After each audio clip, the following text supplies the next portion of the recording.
அனைத்து தமிழ் நெஞ்சங்களுக்கும் மாணவர்களுக்கும் இனிய வணக்கம். வாங்க நம்ம வீடியோல அடுத்த தலைப்பை பத்தி பார்க்கலாம். இப்ப திணையும் நிலமும். நான் போன வீடியோவிலேயே சொல்லியிருந்தேன் உங்களுக்கு, திணை அப்படி என்றால் ஒழுக்கம் என்பது பொருள் அப்படின்னு சொல்லி நம்ம பார்த்திருந்தோம்.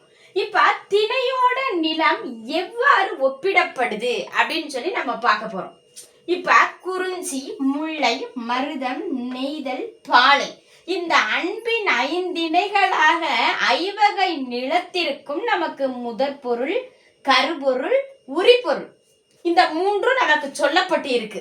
இப்ப முதற் பொருள் அப்படின்னாலே நமக்கு என்னன்னு தெரியும்? குறிஞ்சி, மலையும் மலை சார்ந்த இடமும் குறிஞ்சி. முல்லை, காடும் காடு சார்ந்த இடமும் முல்லை.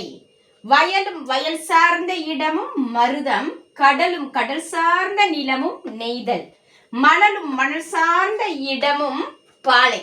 பாலை என்பதனோர் படிவம் கொள்ளும். பாலை தற்பொழுது சேர்க்கப்பட்ட நிலம்தான். அதுக்கு முன்னாடி 4 வகை நிலம் அப்படின்னு சொல்லிதான் நம்ம வகைப்படுத்திட்டு இருந்தோம். இப்ப கருப்பொருள் எல்லாத்துக்குமே தெரியுமா? கருப்பொருள் பெரிய அட்டவணை. நம்ம அடுத்த வீடியோல கருப்பொருள் அட்டவணையை நான் பத்தி சொல்றேன். கருப்பொருள் ஒவ்வொரு நிலத்திற்கும் மக்கள், தெய்வம், பூ, ஊர், நிலம், யாழ், பண், இசை அப்படின்னு சொல்லி ஒவ்வொரு நிலத்திற்கும் நம்ம வகைப்படுத்தி இருப்போம். சரியா? இப்ப உரிபொருள் போயிடலாம். உரிபொருள் தான் பல பேருக்கு தெரியவே மாட்டேங்குது.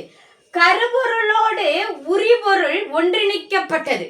இப்ப நம்ம உரிபொருள் அப்படின்ற போது நம்ம என்ன பார்க்கிறோம் அப்படின்னா, குறிஞ்சிக்கு புணர்தலும் புணர்தல் நிமித்தமும், முல்லை இருத்தலும் இருத்தல் நிமித்தமும், மருதம் ஊடலும் ஊடல் நிமித்தமும்.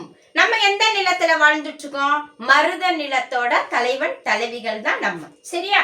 நெய்தல் இரங்கலும் இரங்கல் நிமித்தமும், பாலை பிரிதலும் பிரிதல் நிமித்தமும். இந்த முதற் பொருளும் கருப்பொருளும் உரிபொருளும் தெரிஞ்சுக்கிட்டாலே ஒருவாறு நமக்கு நூற்பா படிக்கிறதுக்கு ரொம்ப ஈஸியா இருக்கும். சரிங்களா? இதோட நம்ம வீடியோல பார்த்த தலைப்புக்கு கருத்து முடிஞ்சிருச்சு. அடுத்த வீடியோல நம்ம அழகா தெளிவா கருப்பொருள் அட்டவணையை பத்தி பார்க்கலாம்.